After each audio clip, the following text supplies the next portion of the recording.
Good morning बच्चों, कैसे हो सब लोग? ठीक ठाक हो बच्चों? जैसा तुम जानते हो कि यूपी बोर्ड ने अपना नया सिलेबस लॉन्च कर दिया है और क्लास इंटरमीडिएट के लिए जो नया सिलेबस आया है उसमें 30% सिलेबस कम कर दिया गया है। तो आज का ये मैं वीडियो केवल उसी पर डिस्क्रिप्शन दे रहा हूँ, क्या क्या चीज़ें कम की गई हैं और इससे तुम्हारी प्रिपरेशन पर क्या अंतर पड़ेगा, क्या तुम्हें करना चाहिए, क्या तुम्हें नहीं करना चाहिए। इसको लेकर आज मैंने एक ये वीडियो बनाने के बारे में सोचा। तो एक एक चैप्टर में उठा रहा हूँ और डिस्कस कर रहा हूँ। तुम इसको नोट करते चलो, सोचते चलो, देखते चलो कि कैसे इसको तुम्हें कवर करना है। ठीक है, तो स्टार्ट करता हूँ। तुम्हारा पहला चैप्टर है बेटा, मेरे पास से मैंने यहाँ पर वो डाउनलोड करके प्रिंट आउट निकाल लिया है और एक एक चैप्टर को मैं यहाँ पर देख रहा हूँ, बता रहा हूँ कैसे कैसे क्या क्या कमियां की गई। तो जैसा तुम जानते हो तुम्हारा 70 नंबर का थ्योरी का पेपर है, 30 नंबर का प्रैक्टिकल है। 30 नंबर का प्रैक्टिकल है, उस पर तो डिस्कशन बाद में हो जाएगा, लेकिन पहले थ्योरी को हम देखते हैं। पहले जो हमारे चैप्टर्स थे, कुछ एक चैप्टर्स कम भी किए गए हैं, लेकिन मैं जो तुम्हारी बुक में है उसके क्रम में चल रहा हूं। पहला चैप्टर है तुम्हारा ठोस अवस्था। तो ठोस अवस्था में जो क्वेश्चंस थे जैसे आते थे अप्रोक्सीमेटली वैसे ही आएंगे। 5 नंबर का सॉलिड स्टेट रखा गया है, वो 5 नंबर का पहले भी था, आज भी सॉलिड स्टेट 5 ही नंबर का है। ठोस अवस्था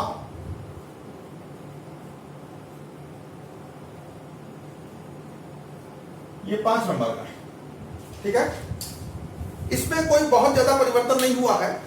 ज्यादा जो एक्स्ट्रा चीजें थी वही हटाई गई हैं। वो वैसे भी एग्जाम्स के हिसाब से देखा जाए तो नहीं पूछी जाती थी। जैसे इनमें जो हटाई गई चीजें हैं वो है इसके चुंबकीय गुण, बैंड सिद्धांत, चालक, अर्धचालक, कुचालक, NP, N type, P type, अर्धचालक। तो वैसे भी इन चैप्टर्स पर बहुत ज्यादा क्वेश्चंस पिछले सालों में नहीं पूछे गए हैं और जो चीजें पूछी जाती थी उनमें से सब कुछ वैसे ही रखा गया है। इसलिए इस चैप्टर में कोई बहुत ज्यादा परिवर्तन मैं नहीं कहूंगा। और दूसरा, इसके बाद नेक्स्ट चैप्टर है विलयन। नंबर 2 है विलयन। हाँ, इसमें जरूर चेंज हुआ है। ये चैप्टर जो है पहले शायद 5 नंबर का था, अब ये 7 नंबर का है। और दूसरी बात ये है कि ये बहुत आसान कर दिया गया। मैं तो ये कहूंगा कि जिस हिसाब से इन्होंने चेंजेस किए हैं उस हिसाब से इसको बहुत आसान कर दिया है। देखो इसमें क्या था, अब जैसे इसमें दिखा रहे हैं कि विलयन के प्रकार में, विलयन के प्रकार ठोसों के द्रवों में बले विलयनों की सांद्रता को व्यक्त करना, नॉर्मलिटी, मोलरिटी, मोलरिटी, ग्राम पर लीटर, कंसंट्रेशन, ये सारी चीजें तुम लोगों को मैंने अपने वीडियो में डिस्कस किया था, वहां पर बताया था। तो ये वैसे ही है जैसे था। गैसों की द्रव्य विलयता आसान है, पहले भी था। ठोस विलयन, ठोस विलयन पर मोस्टली क्वेश्चन बहुत कम रहे हैं। हो सकता है इस बार क्योंकि सिलेबस कम किया गया है, मे भी ये क्वेश्चन हो सकता है। अणुसंख्य गुण, तो अणुसंख्य गुणों में तुम्हें हमने बताया था परासरण दाब है, वाष्प दाब का अपेक्षिक अवनमन है, क्वथनांक का उन्नयन है, हिमांक का अवनमन है। ये सारे 4 पॉइंट्स थे। इन चारों पॉइंट्स में, जिसमें कि राउल्ट का नियम आ जाता है, इन चारों पॉइंट्स पे न्यूमेरिकल्स भी थे, थ्योरी भी थी। और इसके अलावा आज जो थोड़ा सा कठिन पोर्शन था जिसमें हम वेंट ऑफ फैक्टर आई का इस्तेमाल करते थे, वेंट ऑफ फैक्टर आई, तो वो वेंट ऑफ फैक्टर यहां से हटा दिया गया है, क्योंकि असामान्य आणविक द्रव्यमान और वेंट ऑफ गुणांक, ये 2 चीजें हटा दी गई। तो यही थोड़ा सा क्वेश्चन को टफ करते थे। थोड़ी सी जो डिफिकल्टी इस चीज के न्यूमेरिकल्स में आती थी वो इन दोनों वजहों से आती थी, असामान्य आणविक द्रव्यमान और वेंट ऑफ गुणांक, और इन दोनों को हटा दिया गया। अब जब इन दोनों को हटा दिया गया तब तो ये बड़ा इजी हो गया चैप्टर। मैं तो ये कहूंगा कि ये 7 नंबर तो बिल्कुल हलवा हो गया। इसको तो एज इट इज तैयार करना है। मैं कोशिश करूंगा नेक्स्ट वीडियो अपना इसी पर डाल दूं, जिससे कि ये 7 नंबर तो तुम्हारा बिल्कुल पक्का हो जाए। ठीक है, ये एक ही वीडियो में इसको क्लियर करूंगा पूरे चैप्टर को। बहुत आसान चैप्टर है, थोड़ा सा ध्यान दोगे तो ये 7 नंबर बिल्कुल पक्का है। तो जो इसमें जो डिफिकल्ट, जो थोड़ी सी कठिन होने वाली चीज थी, उसको इन्होंने हटा दिया है। कौन कौन सी चीजें हटा दी, मैं फिर क्लियर कर दूं। यहां पर इन्होंने हटा दिया असामान्य आणविक द्रव्यमान और वांट हाफ गुणांक। क्लियर, तो ये एक काम खत्म हो गया। अब आगे आइए, नेक्स्ट चैप्टर है विद्युत रसायन।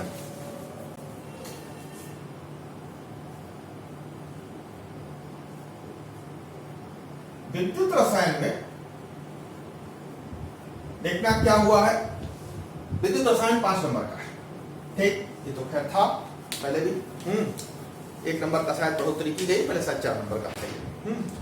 तो विद्युत रसायन में अभी जो है मैं ऑक्सीकरण अपचयन, अभिक्रियाएं, विद्युत अपघटनी विलयनों का चालकत्व, विशिष्ट एवं मोलर चालकत्व, सांद्रता के साथ चालकत्व में परिवर्तन, कोलराउस लॉ, विद्युत अपघटन और सेल का विद्युत वाहक बल, मानक इलेक्ट्रोड विभव नष्ट समीकरण, रासायनिक सेलों में इसका अनुप्रयोग, गिब्स ऊर्जा, सेल ईएमएफ में परिवर्तन, लगभग सब कुछ वैसा ही है।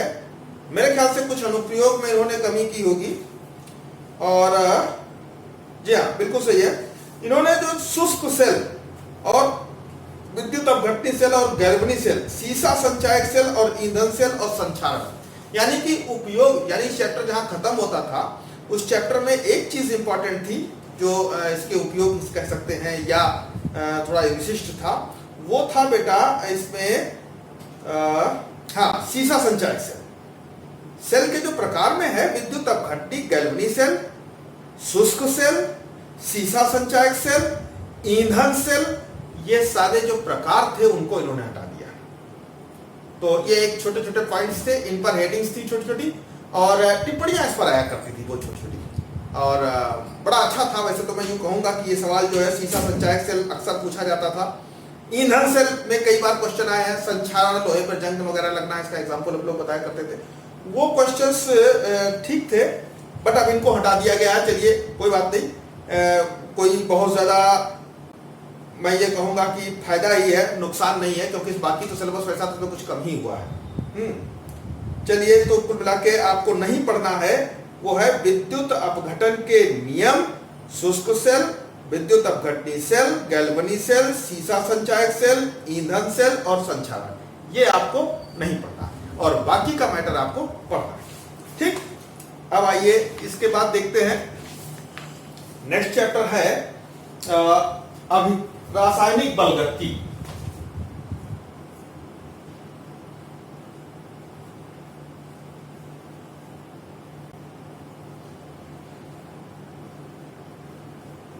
ये चैप्टर तो बड़ा इजी है, वैसे तो बच्चे थोड़ा डरते हैं न्यूमेरिकल पोर्शन के चक्कर में, हालांकि है कुछ नहीं। मैं तो ये कहूंगा कि न्यूमेरिकल के नाम पर इसमें कुछ बहुत ज्यादा है नहीं, और ये चैप्टर है भी बहुत अच्छा, और इसमें कुछ हटाने लायक है भी नहीं। तो इन्होंने हटाया क्या है इसमें से, मैं देखता हूं। हाँ, इन्होंने संकीर्ण ऊर्जा ऋणीय समीकरण, हाँ, इसमें से इन्होंने हटा दिया है संघट्ट का सिद्धांत। टक्कर का सिद्धांत एक होता है, खैर कभी पूछा भी नहीं गया, लेकिन उसको पढ़ना तो पड़ेगा ही, उसको बिना पढ़े तो आगे समझ नहीं सकते, इसलिए इसको एक छोटा सा चैप्टर, एक छोटा सा पॉइंट है, हेडिंग है, इसको समझना पड़ेगा। बस ये है कि नोट्स बनाने की जरूरत नहीं है, उसको रटने की जरूरत नहीं पड़ेगी है। और संकीर्ण ऊर्जा हटा दिया है आर्हीनीय समीकरण। तो आर्हीनीय समीकरण ये एक अपने आप में इंपॉर्टेंट पॉइंट था, इस पर कभी कभी न्यूमेरिकल होता था तो थोड़ा कठिन होता था, उसको इन्होंने दिया हटा। संकीर्ण ऊर्जा पे परिभाषा है, परिभाषा एक लाइन की है, वो पहले भी बिना पढ़े आगे आप सवाल लगा भी नहीं पाएंगे, इसलिए पढ़ना तो पड़ेगा। फिलहाल हेडिंग के तौर पर संकीर्ण ऊर्जा को हटा दिया गया है, ठीक है। लेकिन रही बात पढ़ना क्या है, तो पढ़ना है आपको अभिक्रिया का वेग, ठीक है, अभिक्रिया के वेग को प्रभावित करने वाले कारक, और आणविकता, कोटि, फर्स्ट ऑर्डर रिएक्शन, शून्य कोटि की और प्रथम कोटि की दोनों अभिक्रियाओं को आपको पढ़ना है, और दोनों के अर्धायकार पढ़ने। यानी कि इस चैप्टर में जितना पोर्शन पहले पढ़ना था उतना आज भी पढ़ना है। केवल कहने के नाम मात्र के लिए इन्होंने कहा कि हमने संकीर्ण ऊर्जा हटा दिया, तो संकीर्ण ऊर्जा आपको पढ़ना पड़ेगा, बिना उसको पढ़े आगे पढ़ नहीं सकते। रही बात आर्हीनीय समीकरण की, तो हाँ, आर्हीनीय समीकरण पर अगर सवाल आता था तो कठिन होता था, उस आर्हीनीय समीकरण को अगर इन्होंने हटा दिया है तो जाहिर सी बात है कि आपको अब ये चैप्टर आसान हो गया, और इसको भी बहुत आसानी से पढ़ा और समझा जा सकता है, ठीक है। तो मेरे ख्याल से मैं ये कहूंगा कि इसमें भी मैं इसको कहूंगा कि स्टूडेंट्स के पक्ष में गया है, और स्टूडेंट्स के लिए ये चीज आसान हो गई है, ठीक है। नेक्स्ट चैप्टर है पृष्ठ रसायन। तो बच्चों, ये जो पृष्ठ रसायन चैप्टर है ये 5 नंबर का इन्होंने कर दिया है।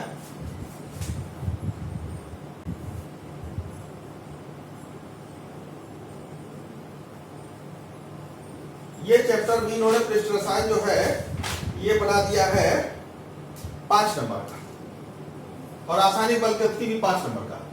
ठीक है। तो अब आप देखिए पृष्ठ रसायन में पढ़ा चुका हूं, सरफेस केमिस्ट्री में वीडियो भी दे चुका हूं इसमें पढ़ा के। इसमें दो चीजें थी, उत्प्रेरण था और कोलाइड्स था, ठीक है ना। तो यहां पर अधिशोषण का सिद्धांत आपको पढ़ना ही है। अधिशोषण, अवशोषण, ठोस में गैसों का, कोलाइड, वास्तविक विलयन, निलंबन, द्रव स्नेही, द्रव विरोधी, प्राप्त आणविक कोलाइड, गुणधर्म, टिंडल, ब्राउनी, विद्युत कण संचलन, सब कुछ पढ़ना है, ठीक है। इसमें से जो इन्होंने पोर्शन हटा दिया है वो होगा मेरे ख्याल से उत्प्रेरक, शायद, यस। इन्होंने उत्प्रेरक, समांगी और विषमांगी, सक्रियता, एंजाइम उत्प्रेरक, पायस के, अच्छा ये इतना हटा दिया है। उत्प्रेरक पूरा हटा दिया इन्होंने, एक हिसाब से समांगी, विषमांगी और इसकी चयनात्मकता, एंजाइम उत्प्रेरक हटा दिया। और पायसों के प्रकार हमने तो तुमको बताया था कि ना कि दो होते हैं, ठोस, sorry liquid in, solid in liquid, जिनको हम सॉल कहते हैं कोलाइड्स में जिनको सॉल कहते हैं, सॉल रखा है, हाँ पायस हटा दिया है। पायस मीन्स लिक्विड का लिक्विड में, यानी परीक्षण का माध्यम भी लिक्विड, परीक्षण अवस्था भी लिक्विड। पहले ये पायस था जिसका एग्जाम्पल दूध होता था, इस पर थोड़ा डिस्कशन था, वो चीज इन्होंने हटा दी है। तो एक हिसाब से कहेंगे कि कोलाइड्स को भी हल्का कर दिया और एंजाइम और उत्प्रेरण तो बिल्कुल खत्म कर दिया, ठीक है ना। तो मैं कहूंगा इस चैप्टर को आधा खत्म कर दिया है और इसलिए ये 5 नंबर और आसान हो गए हैं। अब तो सिंपल टिप्पणी आने वाली है, ये चैप्टर तो बहुत इजी हो गया है। इसलिए इसको जो है अब पक्का तुम कर लेना, ये 5 नंबर बिल्कुल हलवा है और तुमको आराम से मिलेगा, इसमें 5 नंबर कहीं कोई दिक्कत नहीं आएगी। अब आइए, ये इकाई नंबर तो 6 था, छठी इकाई थी, जिसमें था तत्वों के निष्कर्षण, तत्वों का निष्कर्षण। यह चैप्टर बहुत अच्छा था, इसमें मेटलर्जी थी और तमाम 4 धातुओं की मेटलर्जी के बारे में था। कुछ टिप्पणियों पर क्वेश्चन आते थे, छोटी छोटी टिप्पणियां होती थी, उन पे क्वेश्चन आते थे और इनके एस वगैरह के नाम पर क्वेश्चन आते थे। 4-5 नंबर बहुत अच्छे मिलते थे, भट्टी वगैरह इसमें बनाने को मिलता था।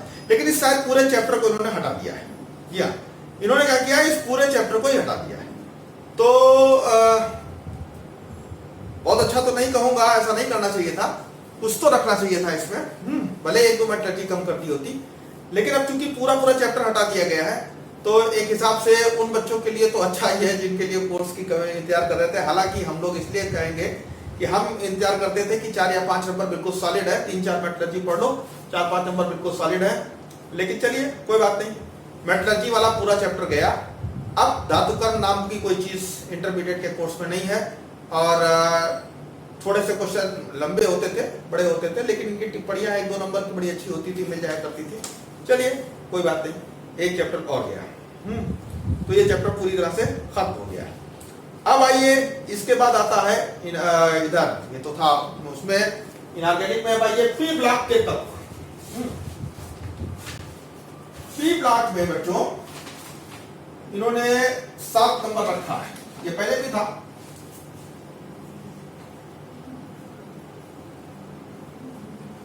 पी ब्लॉक ये 7 नंबर का है, ये गया, पूरा चैप्टर खत्म हो गया। अब ये जो 7 नंबर का पी ब्लॉक है, इसमें से भी इन्होंने बहुत कुछ हटा दिया है। क्या क्या हटाया है जरा देखते हैं। तो तुम्हारे पास इसमें पी ब्लॉक में वर्ग 15 है, वर्ग 16 है, वर्ग 17 है, वर्ग 18 है, 4 वर्ग हैं तुम्हारे पास पीरियोडिक टेबल में। जिसमें वर्ग 16 में इन्होंने सल्फ्यूरिक एसिड का औद्योगिक उत्पादन घटा दिया। ओहो, बड़ा अच्छा क्वेश्चन, ये लगभग कंफर्म क्वेश्चन हुआ करता था, बड़ा इंपॉर्टेंट क्वेश्चन हुआ करता था। संपर्क विधि द्वारा सल्फ्यूरिक एसिड का निर्माण और शीर्षक विधि द्वारा सल्फ्यूरिक एसिड का निर्माण, इस पूरे चैप्टर को इसके निर्माण को केवल हटा दिया, बाकी बनाने की विधियां और रिएक्शंस चलेंगे। इसका जो इंडस्ट्रियल प्रिपरेशन था उस क्वेश्चन को हटा दिया गया है। चलिए ठीक है, कोई बात नहीं। वर्ग 16 में अच्छा और कुछ नहीं हटाया, बाकी सब कुछ जैसे था वैसे है, यानी कि बाकी सारी प्रिपरेशंस में कोई चेंजेस नहीं है। बाकी केवल और केवल इन्होंने H2SO4 के निर्माण की विधि को हटाया है। वर्ग नहीं, सॉरी ऐसा नहीं है, वर्ग 15 में नाइट्रोजन फैमिली में भी हटाया। नाइट्रोजन के ऑक्साइड्स के बारे में केवल संरचना है और फास्फोरस अपरूप फास्फोरस के यौगिक, फास्फीन हैलाइड का विरचन, गुणधर्म, ऑक्सो अम्लों की ओहो, सब हटा दिया। तो बचा क्या इसमें?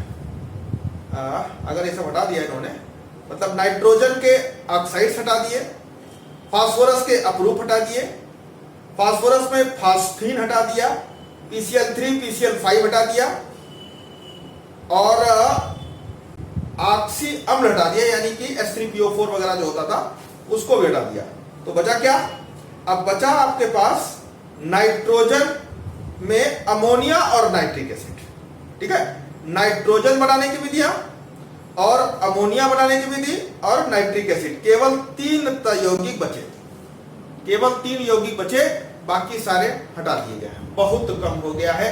मैं तो कह रहा हूं कि फास्फोरस के ही यौगिक कठिन थे, पूरा फास्फोरस हटा दिया है, इसलिए बिल्कुल निश्चिंत होकर इस चैप्टर को अब आसानी से तैयार कर सकते हो। एक पढ़ना है अमोनिया, हाई स्कूल में पढ़ चुके हो। अब बचा एक नाइट्रिक एसिड। नाइट्रिक एसिड एक बड़ा कॉमन रिएक्शंस है, थोड़ा सा ध्यान दोगे तो बिल्कुल तैयार हो जाएगा। मैं तो कहूंगा बहुत आसान कर दिया है सिलेबस को इस चैप्टर में।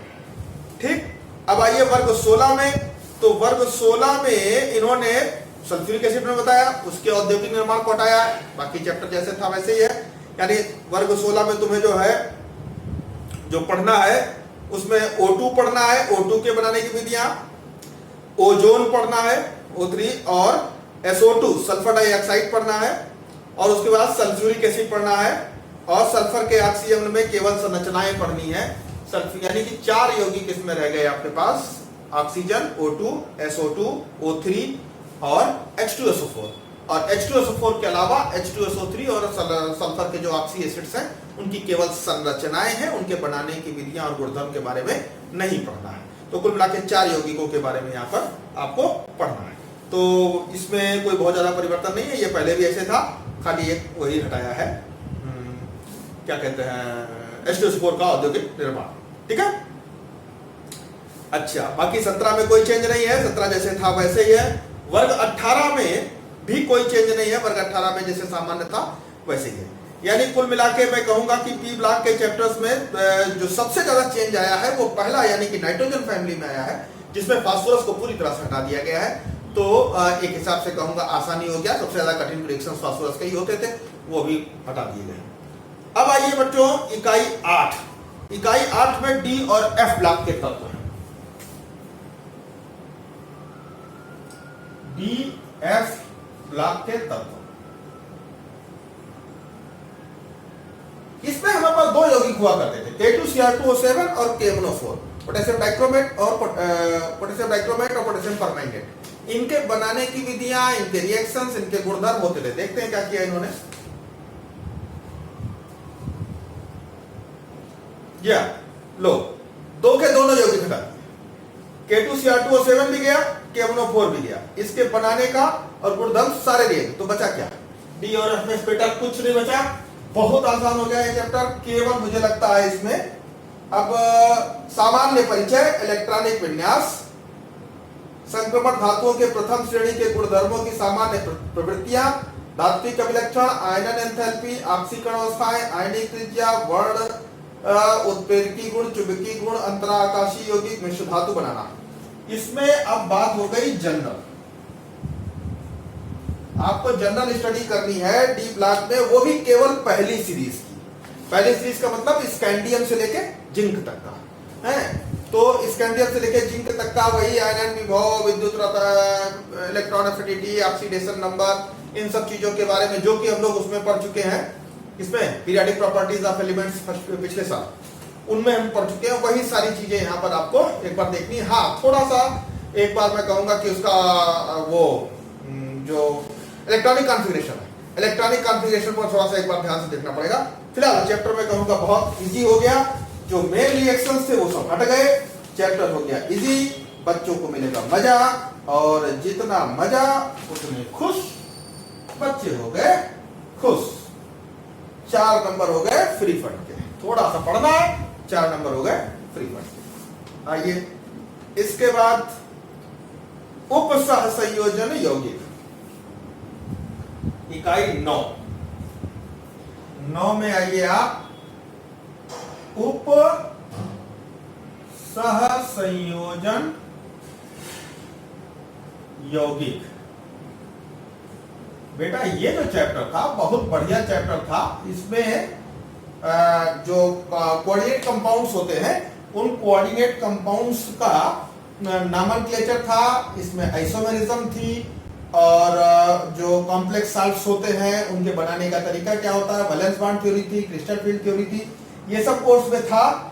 और मैं जो इसमें देख पा रहा हूं अब तक, इसमें से इन्होंने त्रिविम समानता हटा दिया, धातुओं का निष्कर्षण हटा दिया, गुणात्मक विश्लेषण, जैविक निकाय में उत्सर्जक लो, जो सबसे कठिन पार्ट था इसका त्रिविम संयोजकता, त्रिविम समायोजकता, वो इन्होंने हटा दी। Very good. गुणात्मक विश्लेषण और जैविक निकाय में इसका उपयोग वो भी हटा दिया। तो कुल मिला के कुछ ना बचा तुम्हारे पास, नोमेनक्लेचर पढ़ना है, आइसोमेरिज्म पढ़ना है, और वो भी केवल स्ट्रक्चरल आइसोमेरिज्म। चैप्टर कहूंगा इजी हो गया है, कोई अब इस चैप्टर में समस्या नहीं रह गई है। जो बेसिकली कठिनाई थी उस कठिनाई को उन्होंने खत्म कर दिया। ले दे के जो कठिन चीज बची है वो केवल और केवल CFT, क्रिस्टल फील्ड थ्योरी, वही थोड़ा कठिन बचा है, बाकी सब इसमें हो गया खत्म। ये चैप्टर हो गया बहुत आसान। आपको नंबर जो इसमें मिलेंगे वो 6, और 6 नंबर में मैं ये कहूंगा 4 नंबर तो तुम बड़े इजीली ले लोगे, 2 नंबर के लिए थोड़ी सी मेहनत और करने की जरूरत पड़ेगी। और ये 2 नंबर जो फंसेगा वो मुझे लगता है बहुत कुछ, अगर क्रिस्टल फील्ड थ्योरी से कोई क्वेश्चन आया तो 2 नंबर में दिक्कत आएगी, अदरवाइज ये चैप्टर भी तुम्हारा हो गया बहुत इजी। ठीक है, ये तो था मामला इनऑर्गेनिक केमिस्ट्री का। बच्चों अब हम देखते हैं इसके बाद ऑर्गेनिक। आइए ऑर्गेनिक को देखते हैं क्या कहानी है। तो चैप्टर नंबर 10 जो कि ऑर्गेनिक है, हेलो एल्केन्स का।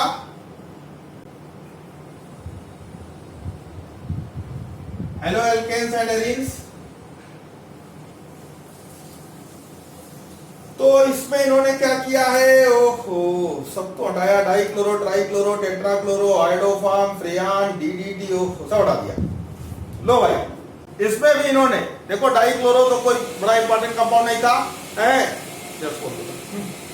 डाइक्लोरो कोई इंपॉर्टेंट कंपाउंड नहीं था, ट्राइक्लोरो इंपॉर्टेंट कंपाउंड था, क्योंकि ट्राइक्लोरो में वो क्लोरोफॉर्म आता था, और क्लोरोफॉर्म बनाने की विधि बहुत इंपॉर्टेंट थी, बहुत पूछा जाता था। ये क्वेश्चन गया, क्लोरोफॉर्म गया, ठीक। टेट्राक्लोरोमेथेन बहुत ज्यादा नहीं पूछा जाता था, आयोडोफॉर्म पूछा जाता था, फ्रेयान पूछा जाता था, DDT का उपयोग नहीं था लगभग।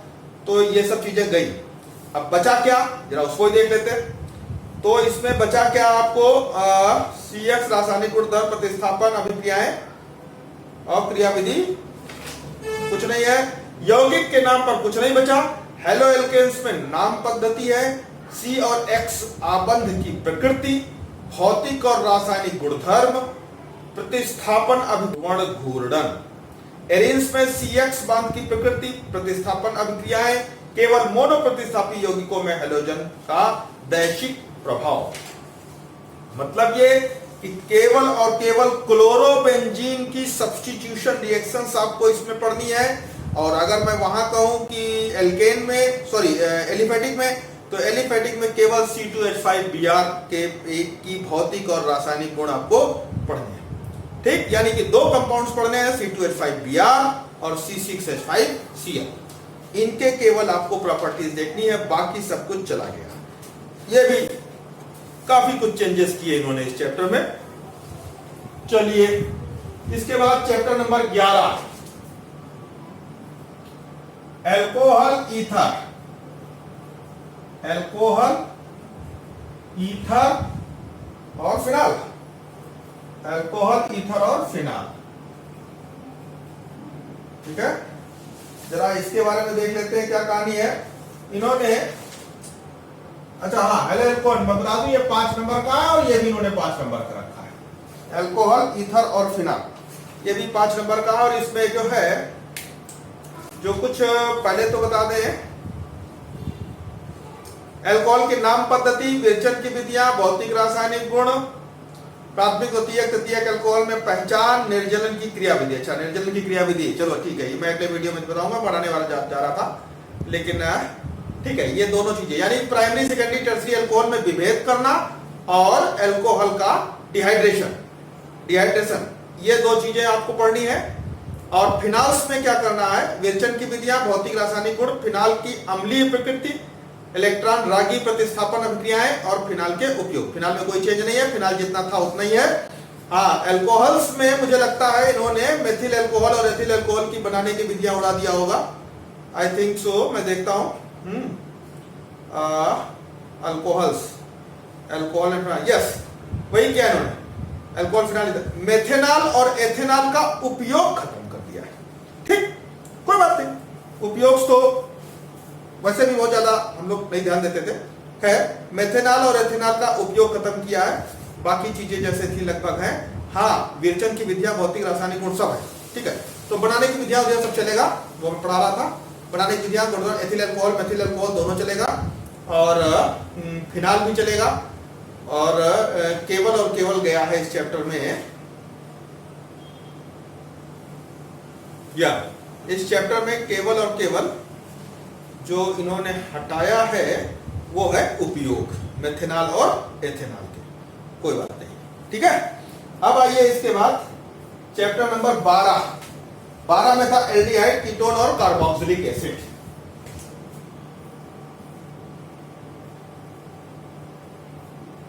एल्डिहाइड, कीटोन और कार्बोक्सिलिक एसिड, ये चैप्टर जो है आपका 6 नंबर का है, और इसमें कोई चेंज नहीं है, जितना था उतना है, कोई परिवर्तन नहीं किया गया है। तो इसमें आपको जैसे था वही सब कुछ पढ़ना है। ठीक, अब आइए चैप्टर नंबर 13, नाइट्रोजन युक्त कार्बनिक यौगिक। 13 में नाइट्रोजन युक्त कार्बनिक साइनाइड, लो चैप्टर नंबर 13, इसमें था नाइट्रोजन युक्त कार्बनिक यौगिक। नाइट्रोजन युक्त कार्बनिक यौगिक,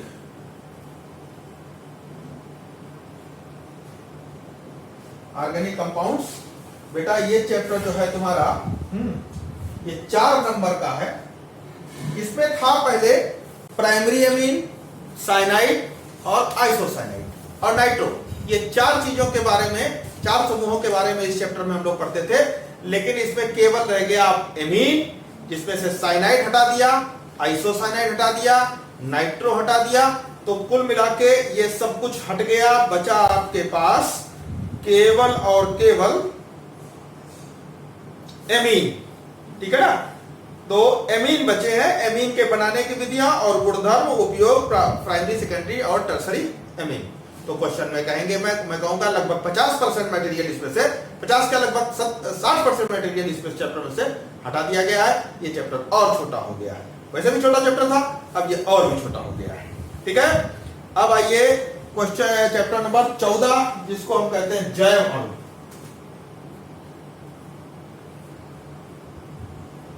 जैव अणु, ये बायोमॉलिक्यूल्स जो थे, बायोमॉलिक्यूल्स में आपका पास जो पहले मटेरियल था वो, उनमें से जो चीजें हटाई गई हैं, एक मिनट, यस, हाँ, जैसे कार्बोहाइड्रेट्स थे, कार्बोहाइड्रेट्स में जो वर्गीकरण था, जिसमें हम मोनोसैकेराइड, डाइसैकेराइड, ओलिगोसैकेराइड, पॉलीसैकेराइड्स के बारे में चर्चा करते थे, तो वो यहां पर बेटा ओलिगोसैकेराइड्स हटा दिए गए हैं, ओलिगोसैकेराइड्स हटा दिए गए हैं, पॉलीसैकेराइड्स हटा दिए गए हैं, एंजाइम्स, हार्मोन्स, विटामिन्स सब तो हट गया। ओहो, बचा क्या? इसमें तो विटामिन भी गया, सबसे कठिन तो हार्मोन्स और विटामिन हुआ करता था, एंजाइम हुआ करता था, एंजाइम भी हटा दिया, हार्मोन भी हटा दिया, विटामिन भी हटा दिया, पॉलीसैकेराइड्स, ओलिगोसैकेराइड्स सब हटा दिए। बचा क्या? तो बचा इसमें केवल वर्गीकरण में कार्बोहाइड्रेट्स में बचा आपके पास एल्डोज और कीटोज, जिसमें केवल ग्लूकोज और फ्रक्टोज 2 चीजें हैं। प्रोटीन्स बचा, अमीनो अम्ल की पेप्टाइड बांड बचा, प्रोटीन के बारे में प्रोटीन की संरचना, प्राथमिक संरचना, द्वितीयक संरचना, तृतीयक संरचना बचा, और प्रोटीन का विकृतीकरण, और बाकी न्यूक्लिक अम्ल में डीएनए और आरएनए बचा। यानी कि अब आपको पढ़ना है इस चैप्टर में कार्बोहाइड्रेट, प्रोटीन, न्यूक्लिक एसिड और डीएनए तथा आरएनए। ठीक है, तो ठीक है, मैं कहूंगा ठीक ही है। इसमें से 25% सिलेबस लगभग मान के चलता हूं कम कर दिया गया है। तो ये क्वेश्चन चैप्टर हो गया आपका 6 नंबर का। ठीक, इस चैप्टर में से लगभग 25% मैटर कम हो गया है। ठीक है, अब आइए चैप्टर नंबर 15, ये था बहुलक। चैप्टर नंबर 15 था बहुलक, और ये पूरा का पूरा चैप्टर साफ कर दिया गया, गायब कर दिया गया। तो ये रटने वाला चैप्टर था, इसमें कुछ एक यौगिक के नाम होते थे, इनके उपयोग हम लोगों को नाम सूत्र उपयोग जानना होता था। वो ये चैप्टर पूरा पूरा गया, ये हो गया 0।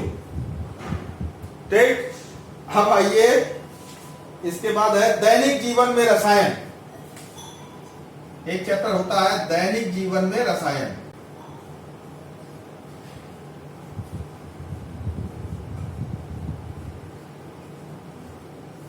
ये भी पूरा पूरा चैप्टर गया, नंबर हो गए 0। इस चैप्टर को पढ़ना नहीं है, इसमें भी बहुत कुछ रटने वाली चीजें थी, बहुत कुछ चीज याद करने वाली चीजें थी।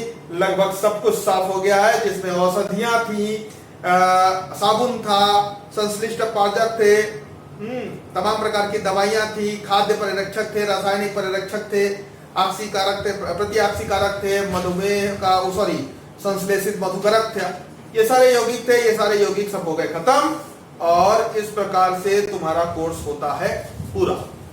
ठीक है बच्चों, तो अब जरा ध्यान देने वाली बात यह है कि एक चैप्टर तो ये चला गया, एक चैप्टर ये गया बहुलक, एक गया दैनिक जीवन में रसायन, और एक गया ये तत्वों का निष्कर्षण का सिद्धांत।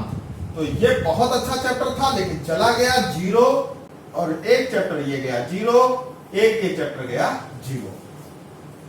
अब इनमें से तुम्हारे पास जो चैप्टर्स बचे उनमें बेटा देखो थोड़ी सी दिक्कत मान सकते हैं, ठोस अवस्था में आ सकती है, 3D स्ट्रक्चर है, समझने में थोड़ी सी दिक्कत होती है, बट इतना कठिन नहीं है। हाँ, विलयन बहुत आसान हो गया, विलयन चैप्टर तो बहुत ही आसान हो गया, इसलिए एक यहाँ से आप पूरे पूरे नंबर उठा सकते हो। रासायनिक बलगति आसान हो गया, यहाँ से आप पूरे पूरे नंबर उठा सकते हो।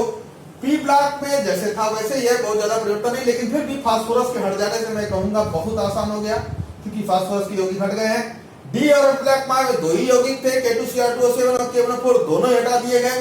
तो बचा क्या? General chemistry. और जनरल केमिस्ट्री में तुम पहले ही पढ़ चुके हो, 1-2 बार अगर पढ़ा दूंगा तो बिल्कुल क्लियर हो जाएगा, सब कुछ ऐसे हो जाएगा, इसमें भी कोई दिक्कत नहीं रह गई।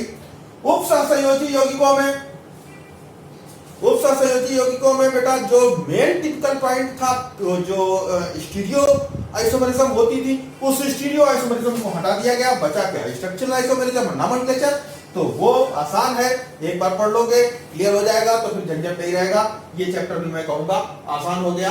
हाँ, हेलो एल्केन्स एरीन्स में कोई परिवर्तन नहीं है बहुत ज्यादा। हाँ, इसमें सिर्फ क्लोरोफॉर्म चला गया। क्लोरोफॉर्म एक इंपॉर्टेंट क्वेश्चन होता था, अक्सर उससे सवाल पूछे जाते थे, हो गया। तो ओवरऑल इसमें सबसे ज्यादा चेंज हुआ, इसमें नाइट्रो भी गया, साइनाइड भी गया, आइसोसाइनाइड भी गया, ले दे के केवल अमीन बचा है। तो ये तो और भी आसान हो गया है, कोई झंझट नहीं है। बात बची ये जैव अणु में भी बहुत ज्यादा चेंज नहीं है, केवल कार्बोहाइड्रेट्स के बारे में थोड़ा चेंज हो गया। तो कुल मिला के मैं कहूंगा जैव अणु में भी, हाँ जैव अणु में भी चेंज कर दिया, और बाकी ये तो गए।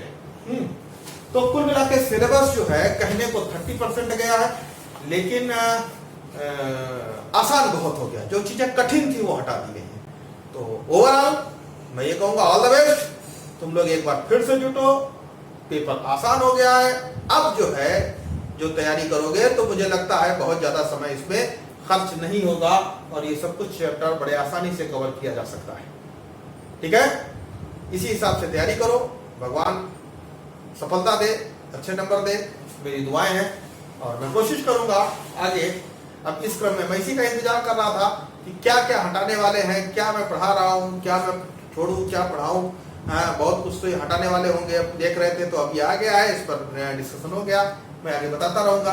अब मैं चैप्टर्स ऐसे उठाऊंगा पहले जिनमें नंबर क्लियर हो जाए। मैं सोच रहा हूँ कि पहले मैं तुम्हें विलियन चैप्टर्स या और कोई देखता हूँ, जो भी आसान चैप्टर है मैं वहां से उठाता हूँ, उनको पहले खत्म करूँ, नंबर क्लियर करूँ, फिर आगे बढ़ता हूँ। ठीक है, इट्स ओके, थैंक यू।